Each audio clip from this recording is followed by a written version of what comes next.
How can you compete with the top fucking dogs in that industry and say, we're on the same level? You might have more years of experience, but we right here, bro. We eye to eye.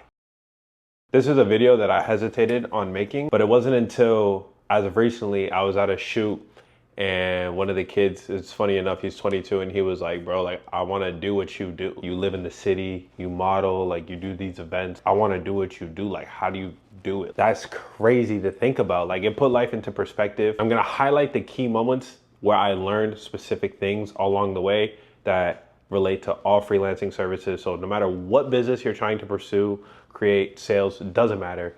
People skills apply to every industry. I would really highly recommend watching this video throughout the entire way. So let's get right into it. Back in 2019, my modeling agency in Boston booked me for a job to be a model server in a Christian Dior store. And the rate was like $150 an hour. And it'd be for like 3 hours. Or it was like $100 an hour for like 3 hours. And I'm like, hold up. I'm about to make $300 to just like pass champagne and like hors d'oeuvres. I was like, what the fuck? I'm like, this shit exists. You know what I mean? Cause like, that's like such a crazy concept. Like when you think of a server, you think of like a restaurant, right? So I was like, this shit is lit. I'm about it. And there was this one catering company that would do it in Boston. My agent was like, yeah, this is a big thing in New York, Miami, and Los Angeles. We don't really do it here in Boston, but like when we do, we get these bookings. So I always had it in my mind, like, oh, like there's a need for this service. As easy as it is, I'm like, these designer stores want models in their store. Now, this is so normalized if you live in those cities, but like if you're live in the middle of nowhere, like my boy Evander in Milwaukee, like this is not a fucking thing, right? Like this is not a industry that you can really pursue.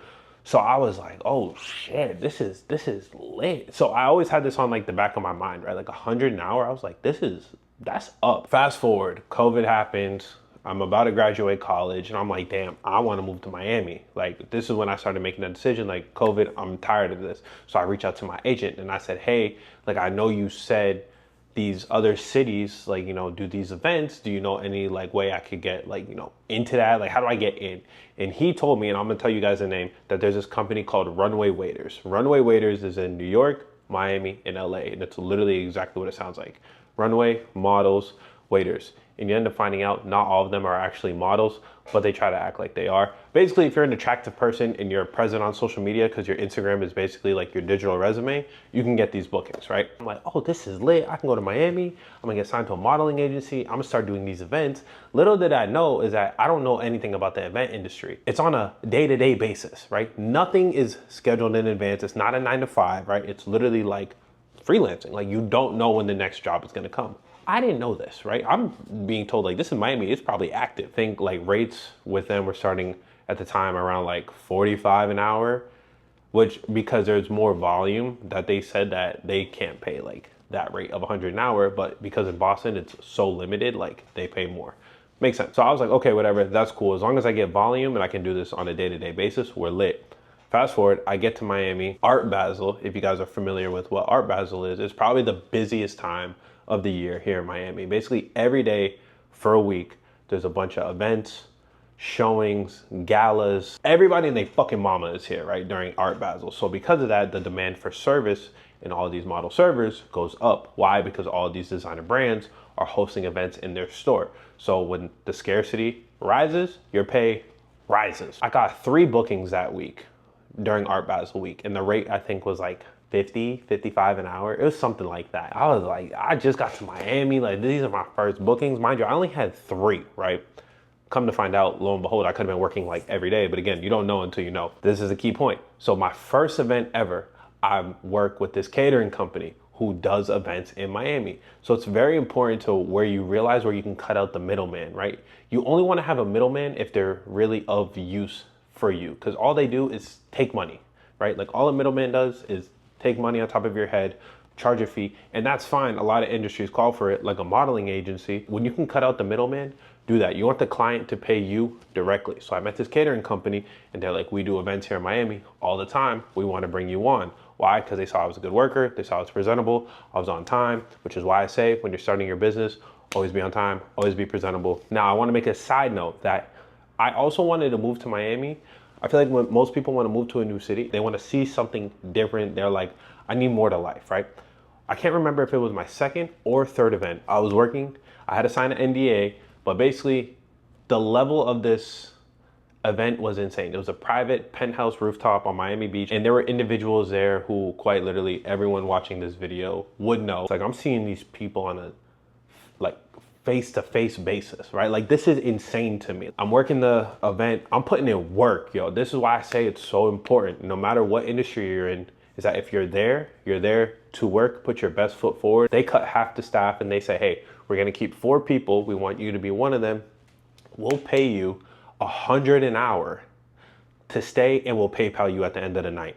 I was like, whatever you need, I'm up. Like I was already tired. It was probably around like midnight at this time. I was like, I got a boost of energy. I was like, I'm good. I'll sleep here. Fuck the bullshit. Like $100 an hour, I'm up. This is when I realized like there's money in this industry, whether it's at a private residence or with these designer stores. Like I realized in that car ride home that night at like 4 in the morning. So I made like $400 extra. I was lit. I was like, there's money to be made in this industry. And that's a important lesson, because you have to be aware of like what's going on around you, right? Like where is there money to be made? I've talked about this in a separate video about like transforming like your life and like changing your environment, but like where is there money to be made around rich people, right? Like just plain and simple, like where there is money, you want to get around it. I reach out to that catering company, I want to, get on their good side. I do start working with them a lot more. Why? Because they're actually in Miami. You'll start to realize is that some of these middleman agencies might not even actually be in that city. So they don't even know, like they're not hip. They just have a reputation to their name. All kudos to Runway Waiters. If you're watching this video, I will give them that shout out because that's how I got started. But other than that, I don't work with them anymore. So if you want to go to any of those 3 major cities, apply. They are legit. You'll get paid. So this other catering company, I start working with them basically from December up until like April, right? Only them. This is where you have to work on your consistency, your presentation, not being late. Because with being a freelancer, you can get dropped instantly. You do one fuck up, you're done. Then I met my boy Connor. Connor, like I literally met him that day. That's my guy now. But he really was like, hey bro, like I'm working with this other company and they primarily work with models. Like, let me give you the owner's contact, which I really appreciate him for that. And I was like, bet. What I do, I reach out and I basically do the same thing I did with the first catering company who hires like these model servers with this other one. And this other one was much bigger. They had more volume. They did bigger events. They did like 2 different level of events. So I got like my experience with like the designer stores and like smaller end events, like up to like 50 people, 75 people. But with this other catering company, it was like events with like guest count, 300, 400, 500 people, a shitload of staff, right? So it was like a drastic difference, but still like the same concept. I started working with this company, again, networking, getting my name in the game, showing up on time, being consistent, and then like naturally, just again, when you're a good worker, people gravitate towards you. People start relying on you. And again, this isn't a bad thing, but you have to be aware of like, as a freelancer, when your like fellow coworkers are like asking for help and everything and like advice, you want to lend that helping hand. But like when the higher ups are like, oh, Jared will like do it, or like they'll do it, and they start taking advantage of you and you're not getting compensated for that shit, yeah, you better be ready to have that conversation. Again, this applies to any industry. These companies would be like, oh, Jared, like you're the captain, you're the captain, you're the captain. But I wasn't getting more money. So I was like, okay, I have more responsibility, but I'm not getting paid more. This ain't really clicking. But again, I'm still new to the game. What I started realizing, and what you need to realize as well as a freelancer, is that when you're on this journey and like people might like start trying to take advantage of you in like some ways, is because you're really good at something, right? So you need to identify whatever it is that you're good at that makes you different. Not might makes you different, does make you different. You need to identify like, what is it? What am I, like sit and self-reflect, like why does this client or does this person, like why are they requesting me, right? Like not like, oh, because I'm a good worker. No, like why am I a good worker? Like again, I started working with these companies and very quickly I started to become a captain. Like, Jared, you're the lead. Jared, you're the captain. You're the point of contact. And I'd be like, okay, like, all right, I guess. And then I started realizing, like, why am I getting these positions? Again, why am I not making more money? But like, why am I getting these positions? Okay, I'm good with people. People respect me. I usually say the right things. I have like you know, in order, like I have a presence. I feel like being like a leader, if you find yourself in this position, like you need to have a presence, right? People need to respect you visually, mentally, like people need to respect your presence, right? So like when you speak, people listen to you. That's just a thing, like that's just a part of life. Side note, but there are people who have been in this industry for a long time. Like I'm talking, they've been working this 10 plus years, and a new guy can come in and they can be getting the same money. How that doesn't bother them, I don't know. The thought of that pisses me off. So I was like, yeah, bro, there ain't no way. But again, I'm 1 year in, maybe like a year and a half in now. Again, this is just reps. Like I'm doing all these store events over again. Still modeling and everything on the side when those come in, which is why this is a great industry, because you're a freelancer. You can drop events, pick events up, and you can work around your modeling schedule. I had to start like realizing like, okay, like I get it, I'm still new to the game, but like I'm not gonna get taken advantage of because I've seen other people get taken advantage of. And I was like, that's not gonna be me. There ain't no fucking way. But it wasn't until, this is another key point, where event planners directly, right? Event planners started asking for me. Like they wanted me. They started telling me directly, Jared, I have these events coming up. We're using this catering company, but we want you to be there. And I was like, well, if they want me, that means that like in some way I'm not replaceable because they want me. So I would then tell like the catering company or like the staffing person, whoever it might be, because it's not just like these two. Like I've worked with multiple. I'm like, hey, I know that they're like requesting me directly. I want more money. Closed mouths do not get fed.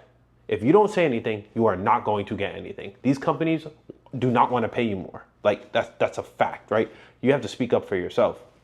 So I was like, bro, these people are asking for me. I'm available. I already told them I'm available, but I want more money. And if I'm not going to get it, I'm going to drop it. G shit. Like I was like, what are we talking about, bro? And then they were like, oh, like, let me see what I can do.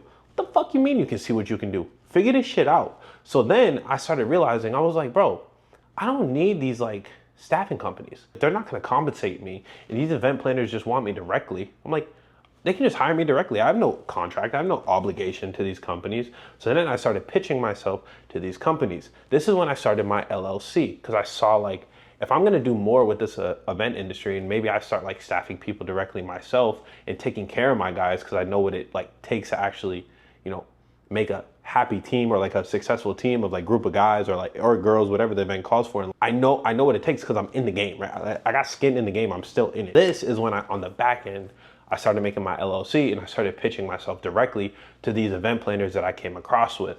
This is where your reputation built up over time is like the most valuable thing you can have. Because if you're talking about like years of experience, like you're probably not gonna have it, but you could say like, oh damn, I worked with Jared or so-and-so for like 2 years, 1 year, and like they never missed. They did all these events and they never missed. Like I can rely on them. That's the biggest thing as a freelancer. You wanna be reliable and you wanna do a good job. It's really that fucking simple. So then I was like, okay, let me see what I can do. How could I become more professional so that when the opportunity came my way, I could get lucky, right? Like when preparation meets opportunity, you get lucky, right? But no one saw everything I was doing behind the scenes, like the business cards, the overview sheet, the invoice templates, that like trying to make my business look professional. Like I have experience in this. I started doing that. I started pitching myself to event planners. And with that, I started charging more money. How much for you to do this? I was just shooting out numbers, seeing like what the fuck I could get. I'd be like, oh, like $1,000. See if it gets approved. Okay, let me talk to the client. Okay, it's been approved. And I was like, damn, like just like that. When you have these middle people in between, like they dictate how much you get paid. But I started getting my own clients. I was like, there's bread out here and all these people were making money on top of our heads. Like this is where I look around at everyone else who's in my industry and I'm like, bro, you've been in this industry for like how many years? And you didn't like put 2 and 2 together? I had to stay quiet because I was like, granted, not like I wanted to like gatekeep, because at the end of the day, people wanted to book me for me. But I was like, let me just put in my work on the low, because I already know how this gets. People are gonna be like, bro, how are you working this? How are you working that? Because they want me directly, like only me. If I can bring on a team, I'm gonna bring on a team of the best people I feel like are fit for that job. And that's what I ended up doing in time. This is a key lesson that I've learned like from any person who runs a business, is that like you have to have a price for yourself, right? Obviously don't say no to money, but like depending on what the job is asking of you, you have a price. Typically you want to have a premium, you want to get paid a good amount, but obviously if it's something really easy, really simple, you're not going to charge a premium price. But then maybe it's not worth your time. So this started becoming kind of like the thing for me. Prime example, Jared, we want you for this 300 person gala, and you're going to be the captain. You're going to be in charge of like 10 fucking teams, and we're going to do a 4-course dinner service. I'm like, this is a lot of fucking work. Like, damn, this is a big event. But guess what? My pay would still be the same as me just passing around champagne or fucking hors d'oeuvres in a store. And I was like, no, like, that shit's not worth it.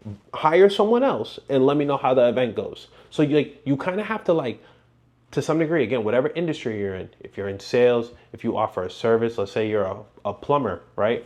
This is your price for you to get this job done properly. Oh, that's too expensive. Okay, go with someone else. Let them, like, literally tell the client, this is my price. If that's too much for you, completely understand. Go with someone else. And I hope it works out. And guess what? They might go with that other plumber, and then it goes to shit. So then they call you back, and then not only can you probably charge more for fucking fixing whatever the previous person fucked up from the time before, you're also going to charge your premium for whatever job you have to get done that day. That's just an example. But that was me with events. Jared, we need you. Is there more money? No? Not available. Best of luck. Next time, oh, Jared, we have this event and the rate's going to be more. Fast forward, I got more opportunities, still not like my own direct clients, but like all word of mouth. This is the biggest thing as a freelancer. Your reputation, like I just said, and the best way that you're gonna get money is word of mouth and referrals. No matter if you're in sales, you're a photographer, you're a trade worker, you're always gonna say, hey, if you know so-and-so needs a new bathroom, or if so-and-so needs graduation pictures, or if so-and-so wants to do an event, I can do that, right? And then they're like, damn, they did a good job with me. I actually do know someone who needs this, and you grow from there. This is why your reputation, oh my God, I cannot stress enough, is so important. No matter what you do, big or small. I got a good opportunity to start working with the luxury real estate companies. Why? Because this guy from New York knew that one of my boys, and my boy recommended me to be like a part of the hospitality, like butler service staff in these luxury sales galleries, right? For these like massive condominiums, like fucking stupid bread. But with that, you get a whole different outlook of life. You get a whole different network of people that now you have direct contact with. You hear all the conversations that go on behind the scenes. So this is where like you also have to be aware of when you're not educated on certain topics and you just need to shut the fuck up and learn. Sit there and absorb. For example, when these meetings would be going on and these brokers are having these conversations about selling a fucking $20 million condominium, I would be sitting around the corner just listening. What do they talk about? What are their pitches? Where do they like try and like hit emotion? You know what I mean? Like what's that emotional trigger that they might say in every single meeting, because every broker has a different pitch, right? Like I was just sitting there and I was just like learning, like absorbing like any information I could get. Also being able to ask them questions about real estate and like investment side of things. And now fast forward for like doing these events for a little bit, like I got the opportunity, again, all word of mouth and recommendation. Again, back to my boy Connor, who put me on with that second catering company.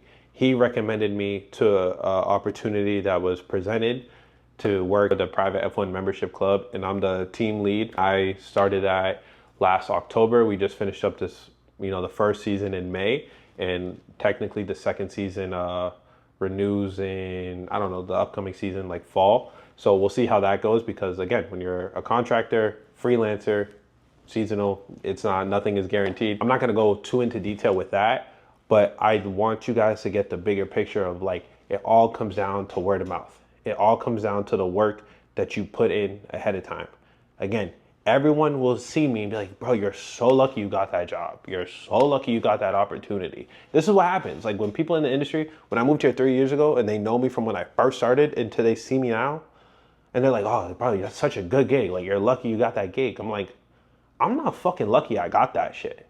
Like I worked for that shit. They think that like opportunity like that, like you just keep, like it just comes to you. And again, I don't get mad. I want to make it known, but I'm trying to emphasize to you guys that like, you have to really lock in on whatever industry you're trying to like break into. How can you be different? How can you stand out? How can you compete with the top fucking dogs in that industry and say, we're on the same level. You might have more years of experience, but we right here, bro. We eye to eye. You feel me? And like, that was my mindset going into it. I started getting more of my own clients, like event planners here in Miami. And it was the same thing. When your preparation meets opportunity, you get lucky. And I feel like $10,000 a month, obviously for most people watching this video, is up there, you know? And like for me, that was a stepping stone. Like, I do remember the first time I hit $10,000 in a month. That was like the first time where I was like, not like, oh my God, I got bread, but I was like, this is what it needs to be. Like, this is the standard. You know what I mean? Like, I wasn't like happy. I was like, this is what it's gotta be. Like, I don't care how much I gotta fucking work. Like, I need this much money every fucking month. You know what I mean? And that's what it is as a freelancer. Like, whatever it takes to get that first bit of money to get going, that ROI to reinvest into yourself, fuck it. You gotta do that shit. Again, with freelancing, I'm gonna be fully transparent. This summer, as of right now, I don't have things lined up as it's like, oh yeah, I'm gonna hit this. But then literally right before I started making this video, my agent called me like, hey, are you available for a 3-day photo shoot? It's like, shit, yeah. And guess what? Those 3 days are gonna pay. So you know what I mean? Like, again, I'm not lucky. I just prepared for this. You know what I mean? So I'm very mindful of that, and I'm very grateful for everything that I have. And I have to remind myself that, like, this is the life that I once dreamed of when I first moved here. But with all that shit being said, we not finna settle. We got more fucking shit to accomplish in this life. And of course, share with you guys as well. I'm definitely not fucking perfect, but if I can share what's helped me along the way, that's what I'm here to do. And again, I know that this video is not going to apply to everybody. And quite frankly, you can't do what I do, right? Like, I'm me and you're you, which is why I said, identify whatever the fuck makes you special and capitalize on that shit. Set a premium on that shit, right? Speak up for yourself. Don't let these motherfuckers take advantage of you. If you're watching this video, like, step that shit up. You feel me? You can do it. I don't care if this video only gets 10 views. If one of you 10 people reach out to me on Instagram and you're like, yo, this video really helped me, like, that shit is worth it. Obviously, I wanted to, you know, hit the masses so it helps more people, but like, that's all I think about.